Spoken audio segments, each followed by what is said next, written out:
À 13h sur Walf TV, c'est l'heure de la grande édition de la mi-journée dont voici les titres. Après les élections locales, les recours se rassemblent sans se ressembler, sauf à Diakhaye et à Thiaroye-Gare. À Diakhaye, deux camps de l'APR s'affrontent pour gérer la mairie. L'un des camps récuse le maire Mor Sarba, qu'il qualifie d'analphabète choisi par le ministre Omar Gueye.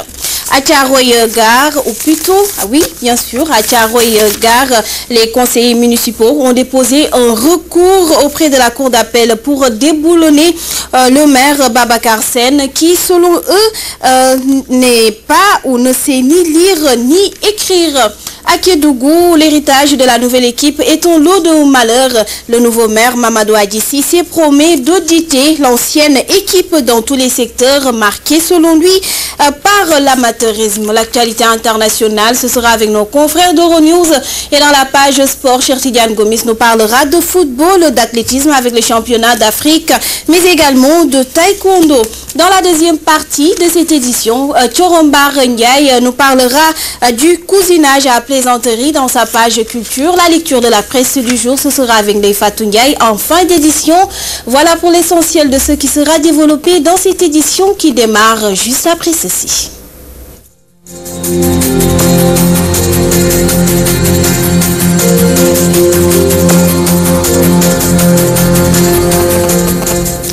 Mesdames et messieurs, bonjour et bienvenue. En bref, les avocats de Bibo Bourgi sont en conférence de presse ce matin.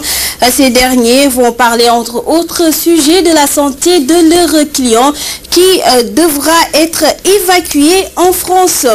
Et puis nous partons à Thiaroye-Gare où un groupe de conseillers municipaux veut déboulonner le maire Babacar Sène. Ces conseillers ont déposé un recours auprès de la cour d'appel qui dit vider, ou plutôt doit vider le contentieux ce jeudi sous prétexte que le maire ne sait ni lire ni écrire. Asanka porte leur parole au micro de Théodore Semedo. Les recours concernent l'illettrisme du maire et interpelle les articles 92 et 95 du Code général des collectivités locales qui stipulent que le maire et ses adjoints doivent être choisis parmi les membres sachant lire et écrire. On a choisi aujourd'hui de nous regrouper et d'informer l'opinion publique sénégalaise qu'on a déposé un recours parce que nous faisons confiance en notre justice. Nos préoccupations sont les préoccupations des populations de Thiaroye-Gare et de pouvoir au moins prendre notre destin en main. Et ça ne peut pas reposer sur la base d'une magistrature ou bien d'un magistère où l'autorité ne sait ni lire ni interpréter les documents qui lui seront confiés.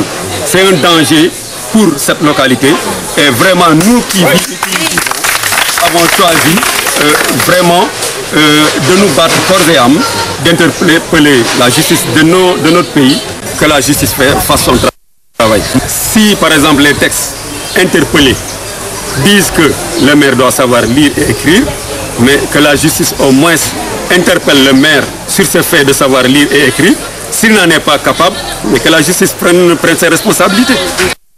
Un plan Diakhaye de camp de la paire s'affronte pour gérer la mairie. Celui de Maodo Malick Meng ne veut pas d'un maire analphabète choisi par le ministre Omar Gueye et qui, pour ce camp, a trahi la paire. La riposte du camp du maire élu, Mor Sarba, ne s'est pas fait attendre. Il s'insurge contre la tête de liste Maodo Malick Meng qui a perdu au niveau de leur localité. Nous y reviendrons dans nos prochaines éditions avec Najib Sagna. Et nous parlons de la première session du conseil municipal de Kédougou. Les conseillers se sont réunis pour examiner et affecter les fonds de dotation et de concours. À cette occasion, le maire, qui n'est pas satisfait du fonctionnement de l'ancienne équipe, dit non à l'amateurisme et décide d'auditer tous les secteurs. Mamadou Adji Cissé, le maire de Kédougou, s'est entretenu avec Soli Brahma Dabo. Nous y reviendrons également. Et nous partons à Sédhiou pour retrouver Abibatou Diallo, une des responsables régionales du Conseil sénégalais des femmes, qui se désole de la place réservée aux femmes, surtout au niveau des instances de décision, faisant allusion aux élections locales du 29 juin passé. Cette dernière de souligner que toutes les femmes ont été aux avant-postes, mais malheureusement, elles n'ont pas été promues. Abibatou Diallo s'entretient avec Lamine Bayo. Mais le bureau municipal n'a pas été paritaire et les commissions, beaucoup de commissions ont été présidées par les hommes.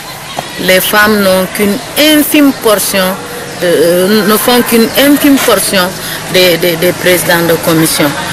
Tout cela a été dû au fait que le bureau municipal n'a pas été paritaire. Parce que si dans le bureau municipal, il y avait au minimum, une femme, cette dernière allait se battre pour que les postes de responsable de conseil dans les commissions puissent être aussi paritaires. En tout cas, toute femme qui a les compétences requises puisse être présidente de commission. Mais ça ne s'est pas passé comme ça parce que tout simplement le bureau municipal n'a pas été paritaire et ça, cette faute-là incombe aux femmes. Nous ne pouvons pas continuer à applaudir et à être des conseillères simples. Il faut que nous soyons au devant de la scène. Nous ne pouvons pas faire 52% de la population et que nous soyons toujours derrière les hommes. Nous sommes à quel siècle maintenant? Il faut qu'on avance. Ça, c'est la moindre des choses. Au niveau de Sédhiou, précisément au village de Makonomba, dans la communauté rurale de Oudougar, qui est presque séparée du reste du Sénégal, pour cause le pont se situant sur l'axe routier Sédhiou-Kolda a cédé sous la pression d'un gros porteur. Cette situation pourrait occasionner des conséquences économiques trop lourdes pour les trois régions, à savoir Sédhiou, Kolda et Ziguinchor, nous dit Lamine Bayo.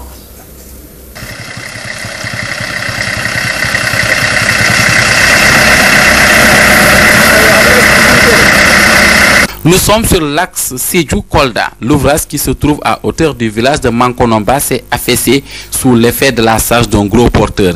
Ainsi, le trafic sur cet axe est handicapé. Les véhicules en venance ou en partance de Kolda doivent faire le détour.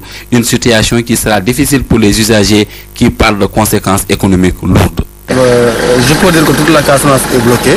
Toute la Casamance est bloquée parce que c'est la route qui mène de Kolda à Ziguinchor. Donc la Casamance, c'est trois régions. S'il n'y a pas de tracé, c'est des problèmes. Nous, on est convoqués comme ça à Sédhiou pour assister à un CRT. Donc, arrivé ici, si on trouve ce blocage, c'est des malheurs.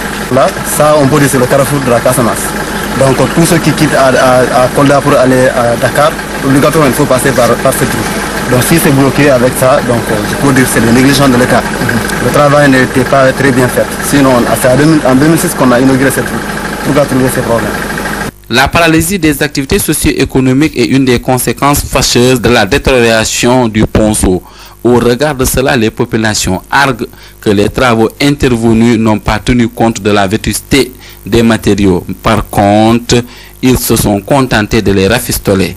Du côté de l'administration contactée, on parle d'une équipe technique qui sera dépêchée sur les lieux. En attendant, les populations prendront leur mal en patience. Sédhiou, Walfadjri Radio TV, Lamine Bayo. Lamine Bayo, à Saint-Louis, les habitants de Djaminar s'opposent à la réouverture du site de dépôt d'ordures construit dans leur quartier. Sur place, la tension reste palpable. C'est dire que la question de l'assainissement est toujours d'actualité dans une commune où l'ancien et le nouveau maire se sont livrés juste avant les élections locales à un combat sans merci autour du ramassage des ordures ménagères. La correspondance de Gabriel Barbier. Première salve de contestation pour la nouvelle équipe municipale.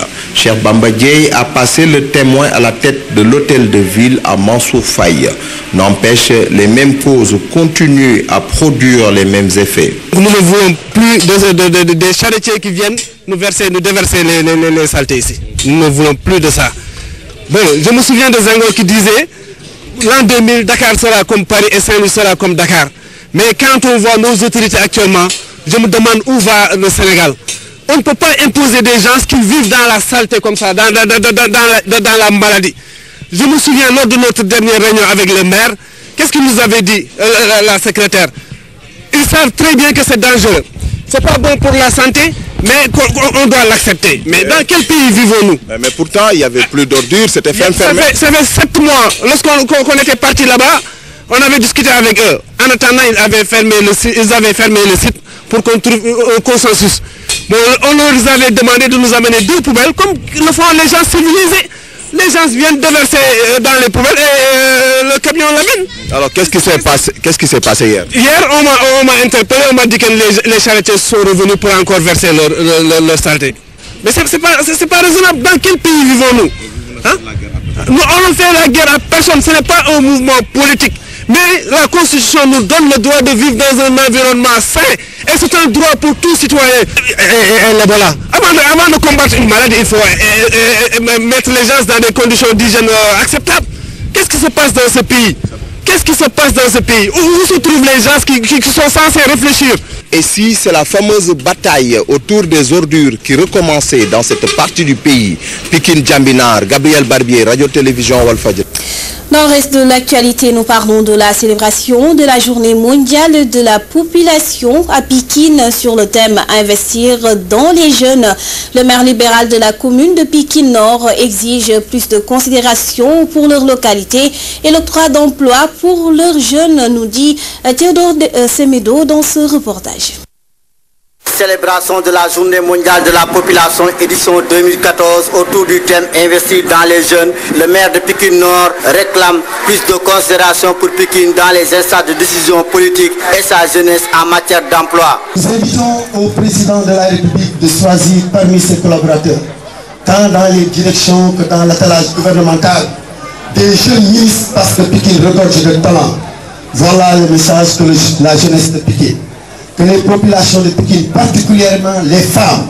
Le représentant des jeunes de Pikine, de son côté, souhaite l'implication de ses pairs dans les projets de développement de l'État pour vaincre la pauvreté. La résolution de ces problèmes confrontés par les jeunes passe inéluctablement par l'implication de ces derniers dans tous les processus de définition, d'élaboration, d'exécution et d'évaluation des politiques et programmes destinés à la jeunesse.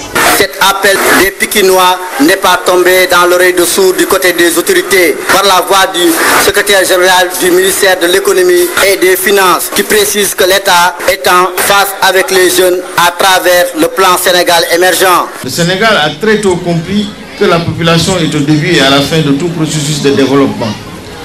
À cet égard, Monsieur le Président de la République et son gouvernement sont résolument engagés à promouvoir toutes les catégories de la population, en particulier les femmes, les enfants, les jeunes et les adolescents, à travers la mise en œuvre de programmes hardis dans les secteurs stratégiques tels que l'éducation, la santé, l'emploi pour atteindre l'objectif d'un développement humain durable, intégrant ainsi la vision d'un plan Sénégal émergent.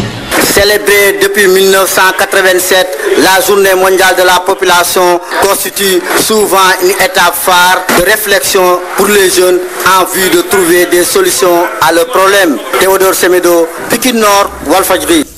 Théodore Semedo, merci. Tout de suite, nous allons